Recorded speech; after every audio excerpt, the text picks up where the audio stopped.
Hi, Zale. It's Robbie from Naps. How are you today? Doing well. How are you? I'm good, just wrapping up on a Friday. So, thank you so much for making time to meet with us. I know we've planned this a few times and then I had to reschedule, but we are excited to have you. So, for those of you who may not know Zale, he has been just a very valuable, wonderful member of the NAPS here, the Autistic Peer Support Group in Nashville, Tennessee. And Zale is an attorney, a father, a late diagnosed autistic person, and he has a passion for entrepreneurship and helping autistic people go into that kind of journey if that's what they're looking to do. So, Zale, just go ahead and tell us a little bit about you and how you Sure. came to be where you are. Sure. Thanks, Robbie. So as you stated, so I am late diagnosed.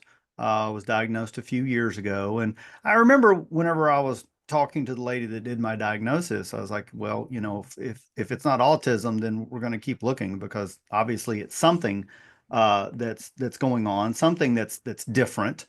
And so as I have that diagnosis, which is both autism as well as ADHD, um, it's just kind of changed my perspective a bit, especially as I've been involved with the autistic world. And where I find myself is an entrepreneur. I am licensed as an attorney, but over the past few years, I've also gotten the license as far as a financial advisor and life and health insurance and that sort of thing. And so what I have done is I have figured out the people that I like to work with, which are the average everyday folks, and how I can help them and how I can get paid in doing it. Because one of the things I learned about myself, which is fairly common with autistics, I mean, no autistic person is exactly the same, right? But there are some common traits. One of the common traits is being a bit naive and allowing people to take advantage of you. Another trait can be money aversion.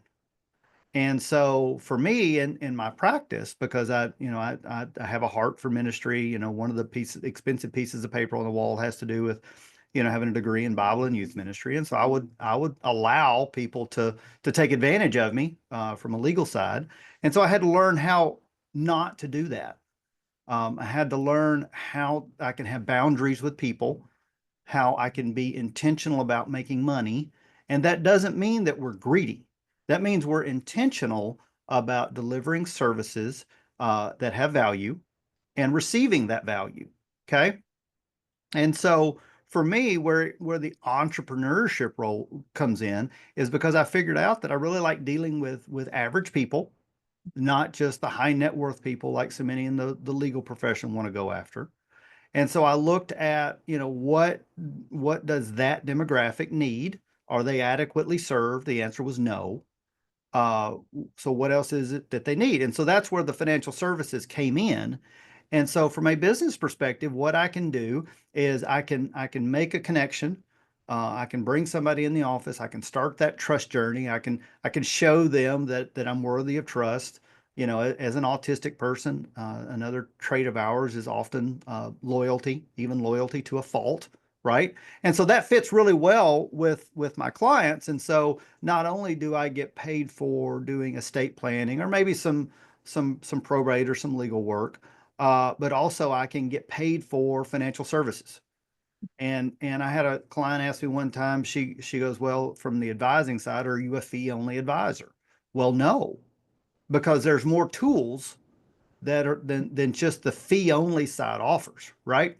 And so, this thing started to grow, and I work from my faith perspective, and I trusted the Lord to lead me in those areas, and so often the Lord would speak to me in different parables, and so for example, when it comes to the parable of Jesus and the disciples, and they're out one night fishing, and he says, throw your nets over there, and they had to look at him like, are you nuts? You're the carpenter. We're the fishermen here. Come on. Now, even though we're not catching any fish, we're fishermen.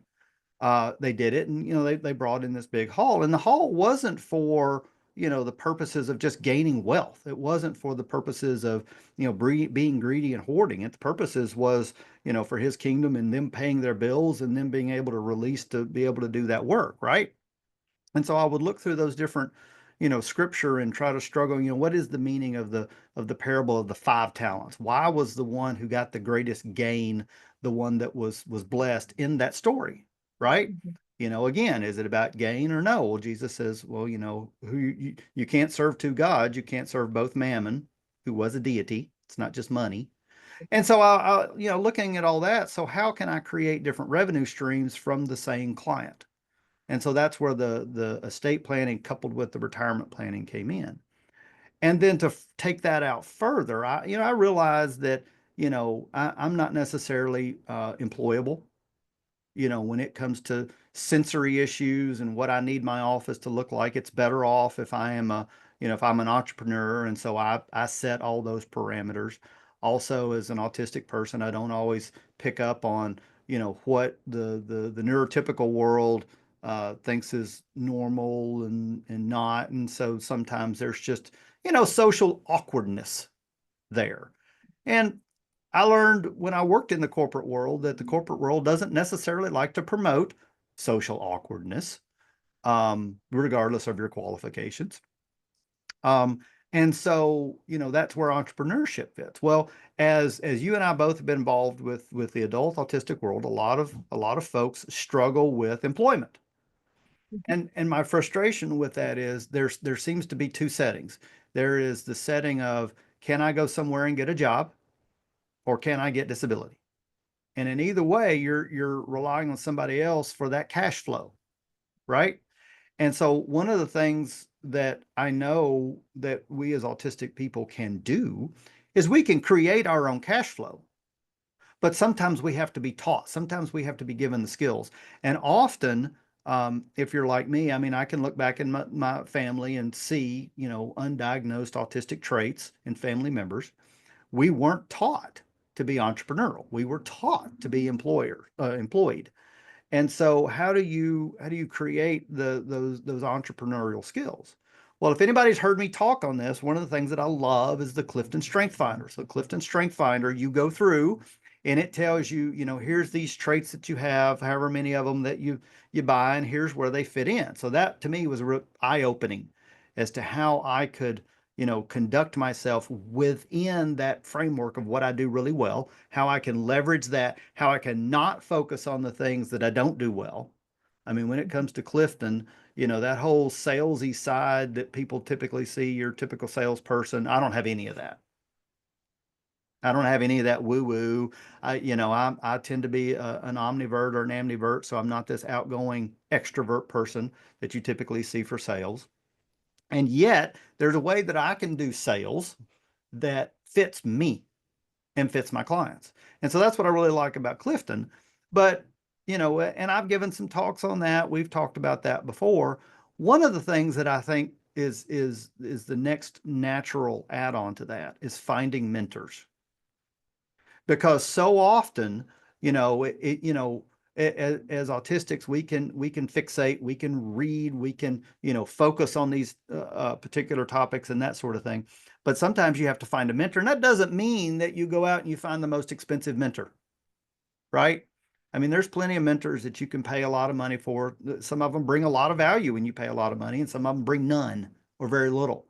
But, for me, what I have done is I have developed a group of mentors, a group of people who have different skill sets that I can bounce different things off of. So, for example, one of the things that I'm trying to do is I'm trying to bring in another attorney.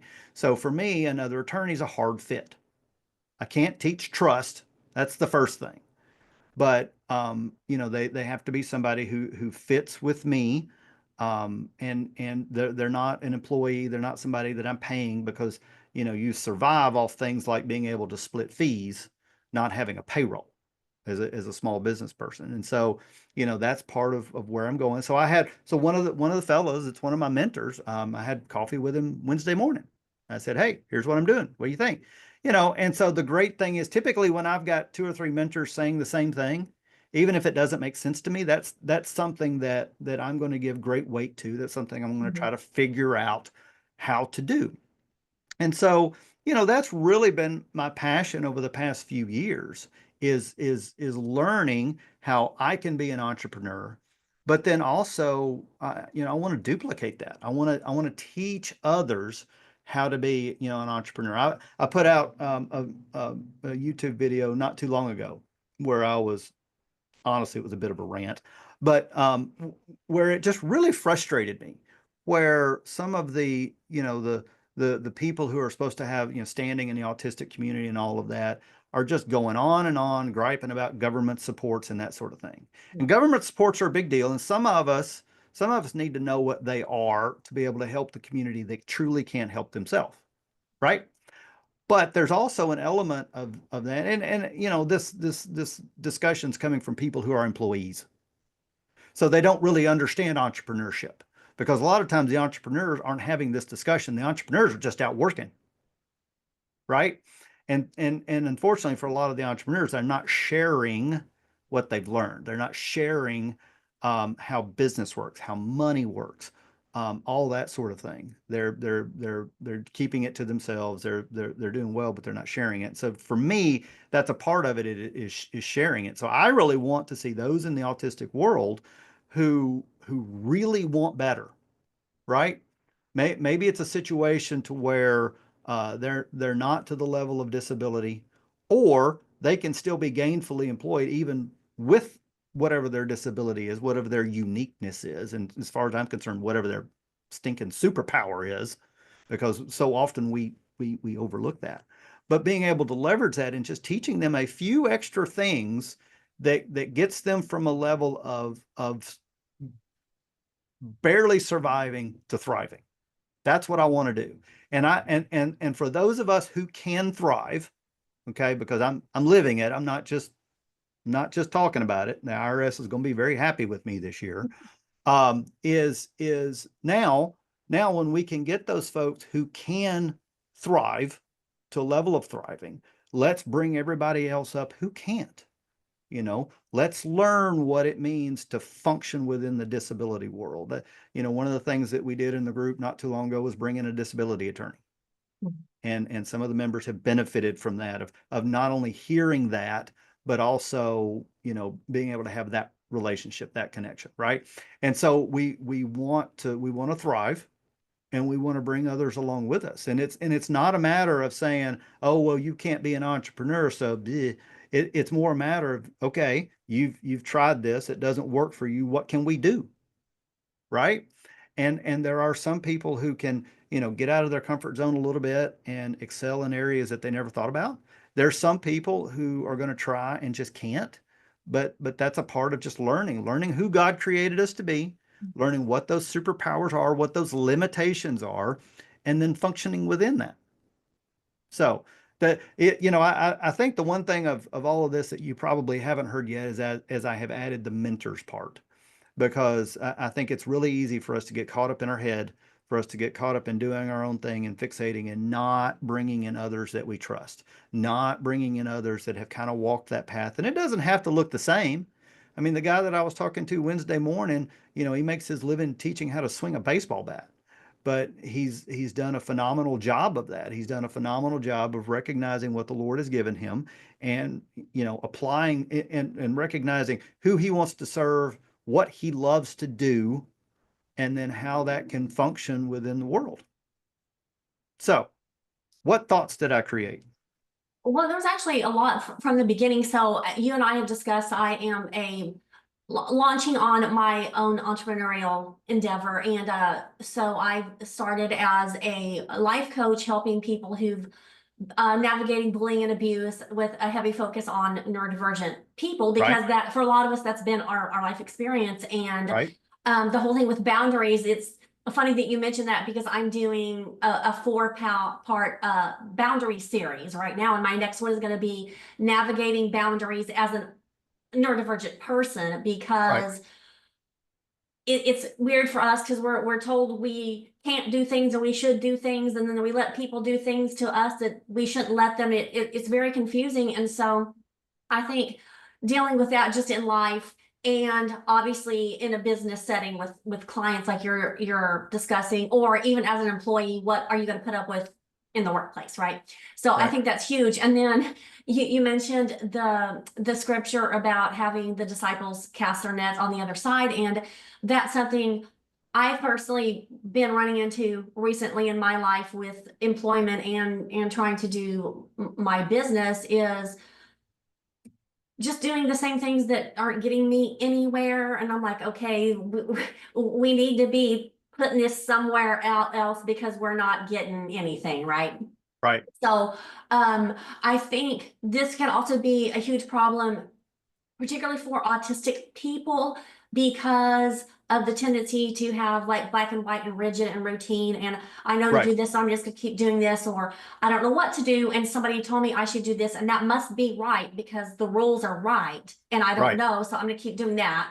Um, or if you are an ADHD person, then you can vacillate to the other side of nothing's working, so I'm gonna just be everywhere trying everything and see what sticks. And so there can be a lot navigating all of these things. I also have been trying to seek out mentors for different things, because in my particular industry, I can't really run ads like Google Right. ad, so it's more of a social media presence and personal networking and that kind of thing.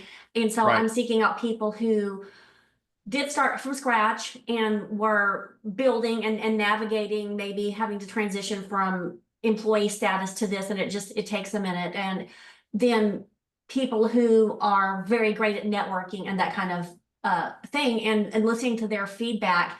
And I've discovered one thing that I think probably most people have to a degree, but really a lot with the neurodivergent community, is imposter syndrome. Right. Because a lot of us, particularly if we are able to be high masking, and we've spent decades of our life functioning by being high masking, um, we can rely on that a lot, but that we've kind of spent all of our lives sort of being an imposter Right. in a way, right? Socially, to do that. And then when we've tried not to do that, we may have met with varying degrees of success, right?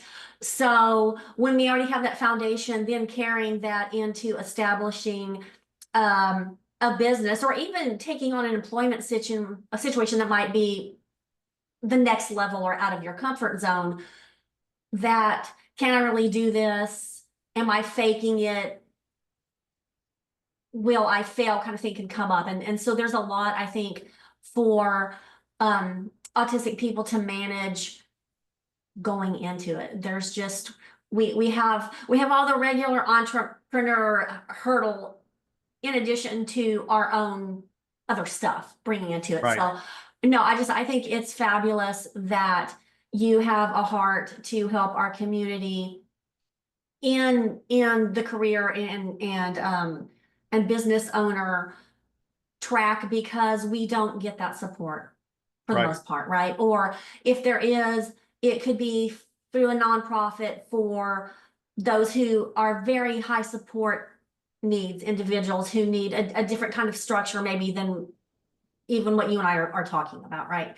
Right. But even that's few and far between. And it's not really accessible necessarily to the people who need to have it. So just bringing awareness that there's a need, and hey, we can do this, is huge. So thank you so much for, seeing that need and diving in to try to fill that in as you have the capacity to do. Yeah. So let me unpack a few things real quick. So first of all, you mentioned boundaries. So one of the things that I had to recognize was that I would let people take advantage of me. Give me the right sob story, and maybe I have the ability to, do your case pro bono. And I learned from some people I had to go out and look at their vehicles. And if they had a nicer vehicle than mine, then they're taking advantage of me, right? They're spending their money in ways other than what they want to do with that from a legal capacity. And so what I figured out is, one, there's an area of the law that I really enjoy, which is doing the estate and retirement planning. And from that perspective, if somebody came in and said, well, I really can't really pay these rates, even though, I try very hard to have very reasonable rates and all of that. And I had to learn, just like you said, I had to learn that maybe I had more value than I was giving myself credit for. That I developed a workbook. And so whenever these people come in and say, well, oh, that's too much, I could hand them the workbook, which was an explanation around an older stack of documents, but they're still legally sufficient. I was able to hand them a workbook and say, here you go. And so I was able to, scratch that need of helping somebody who said they didn't really have the means, right? But I did the work once.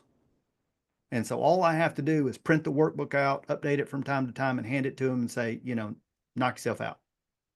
Because if they didn't value their estate planning and that sort of thing, then why should I spend that much time on it if they don't value it enough to pay me some money? And so that's where some of the boundaries came in. Also, I do a pro bono Christian legal clinic that I'll serve some people, and I was able to put a boundary in of saying, okay, well, I'm gonna, here's the value that I'm gonna give you. I'm gonna give it to you for free, but it's a part of this clinic. I'm not going to take your case in and get stuck and spend 50 or 60 hours that I'm not getting paid for, right?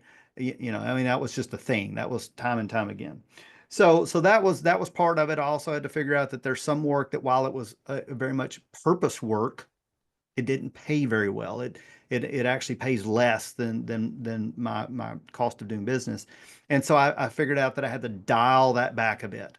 So still do it, still have the purpose, but focus on things that bring a sufficient margin so that I can keep the lights on. And what I learned from that is that whenever you do that, you actually have more focus on the few of those purpose cases that you take, so you can actually focus more, know their names and that sort of thing. Because I noticed some of them, they all started looking the same, couldn't remember their names. That to me was a danger sign. So that's on boundaries.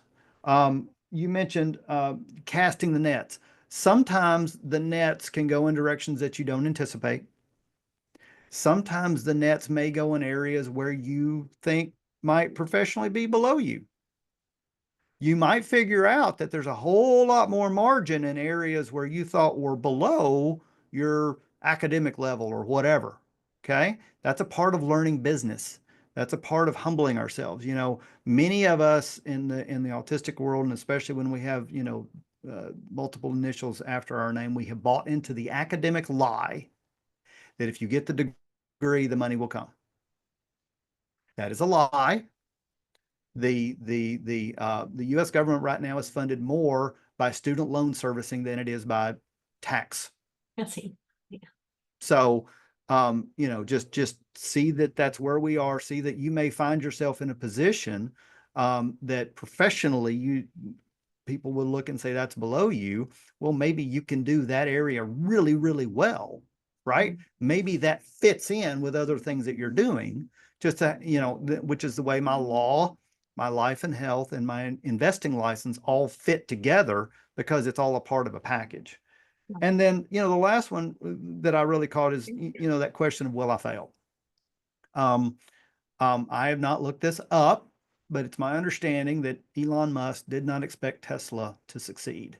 He did not expect SpaceX to succeed. He expected both of them to fail.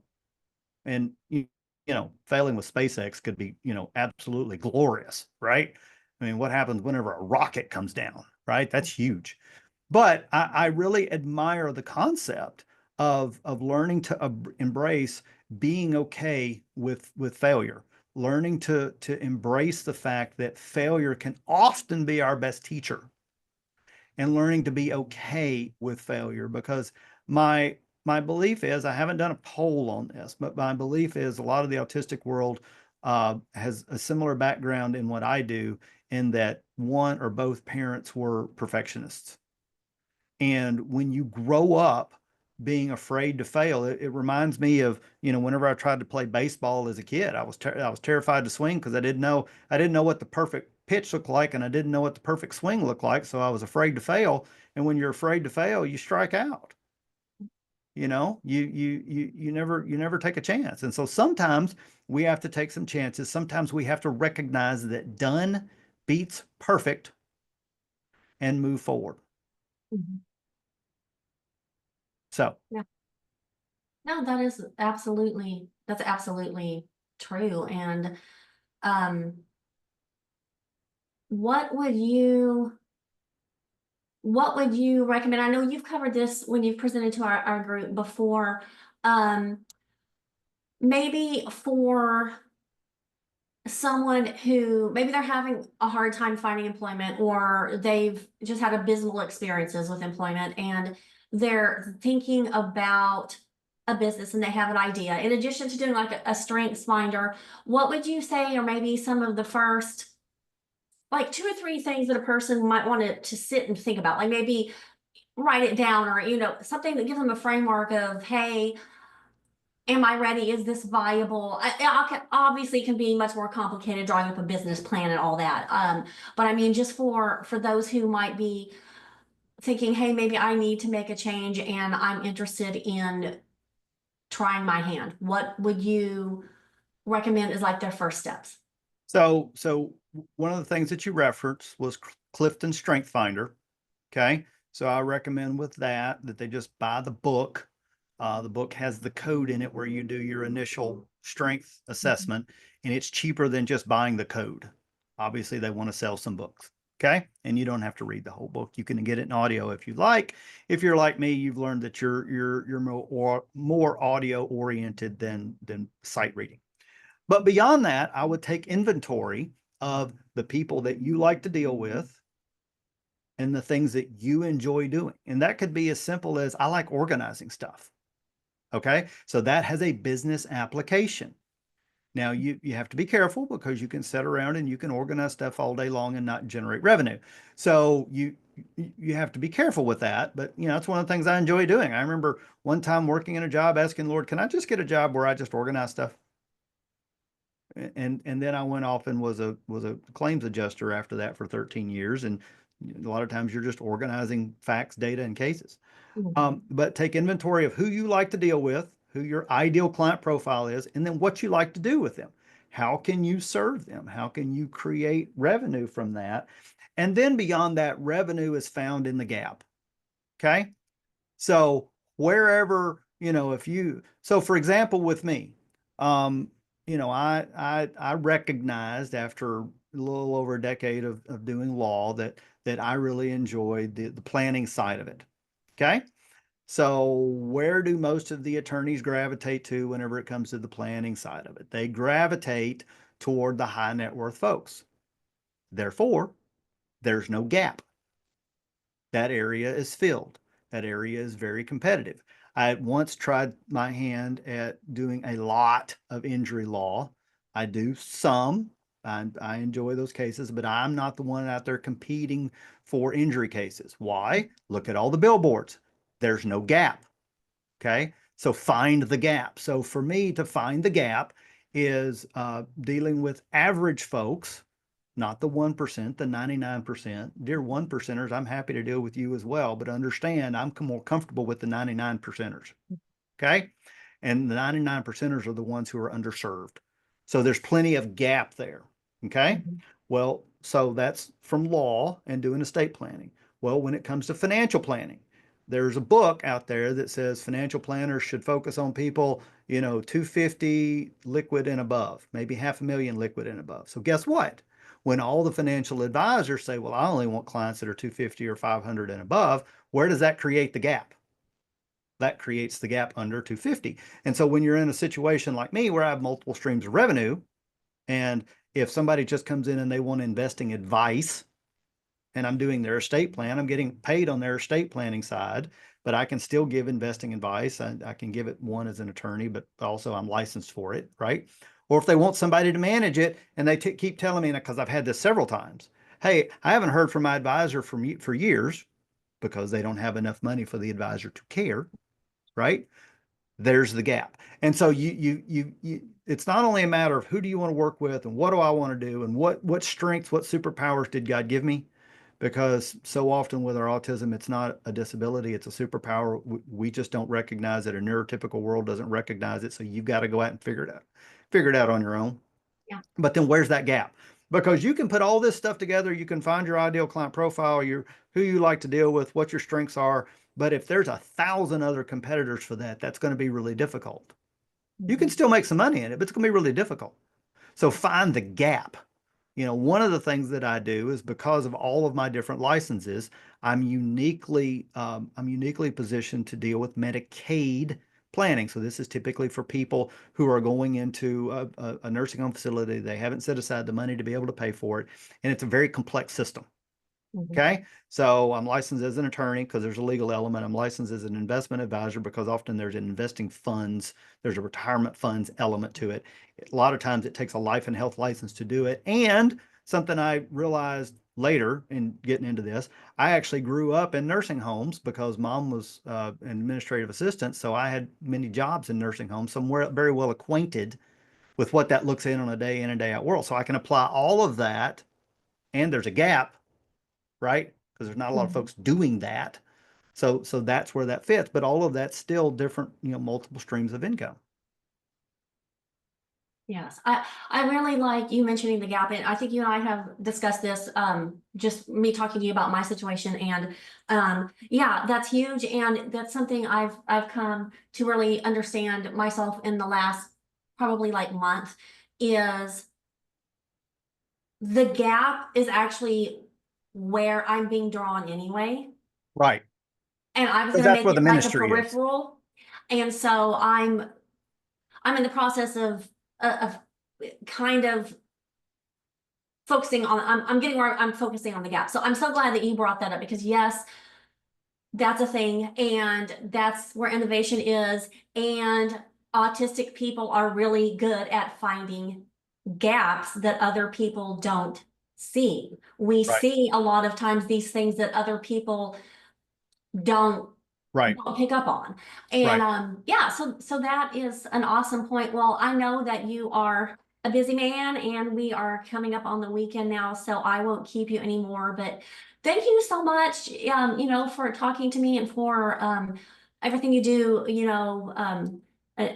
Uh, you're a leader in our NAPS group. I think everybody recognizes that, and so we very very much appreciate it. And if there's a time you ever want to come back, I know financial planning for families who have children or loved ones with disabilities or something where there may need to be provision for continued care is Right. huge. And I think a lot of our community is not prepared for it, Right. depending, on a lot of factors. So I'm sure that there are people who would be really happy to learn more about that from Right. a practical standpoint too. So if you're ever interested in Yep. that, we would absolutely love to have you.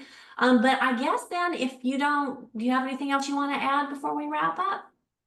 So just real quick. So let's do a little coaching with Robbie. Um, so you talked about being drawn to the gap. That's fantastic. One of the problems with the gap is if you're not careful, you'll listen to the people around you say, "Oh, that's crazy. Nobody else is doing that. Why should you be doing that?" Typically, when you've got people who don't know anything and they say it's crazy, that may be a signal for the gap. When you've got coaches who say, that's crazy, it may be crazy.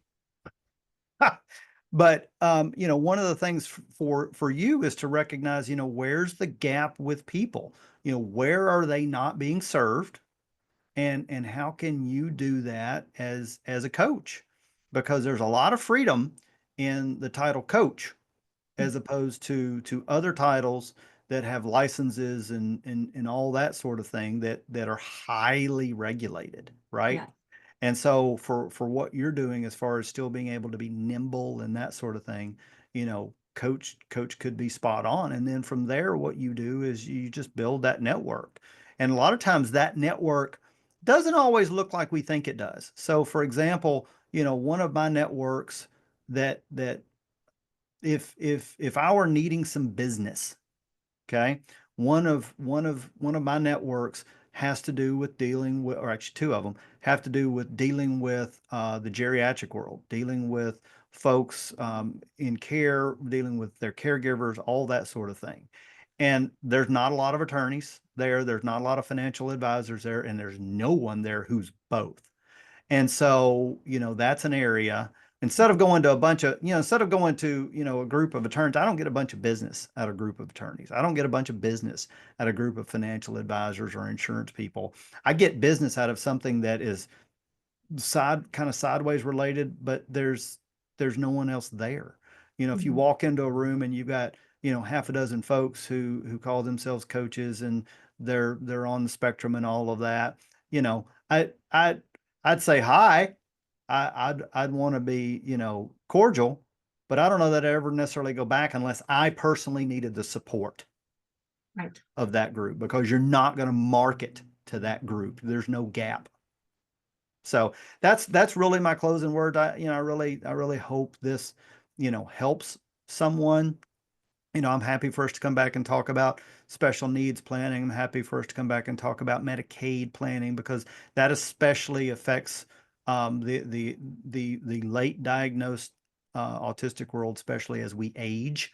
So there's application there. But really, honestly, let's get out there. Let's figure out what the superpowers are. Let's find the gaps. Let's find the people that we like to do business with. Because so often, especially in the corporate world, we've had to put up with people that we don't want to do business with, we don't fit with. Stop it. Right? Life is too short for us to spend it around a bunch of people that annoy us and we don't really like, we don't really get along with. Maybe they bully us, maybe they annoy us, maybe we annoy them, whatever, right? So let's find people that we like, let's find what we like to do and keep doing that and make a reasonable amount of money for it.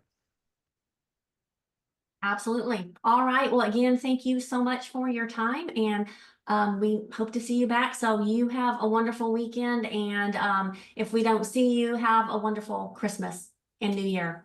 Thanks, Robbie. You as well. Okay. Talk to you later.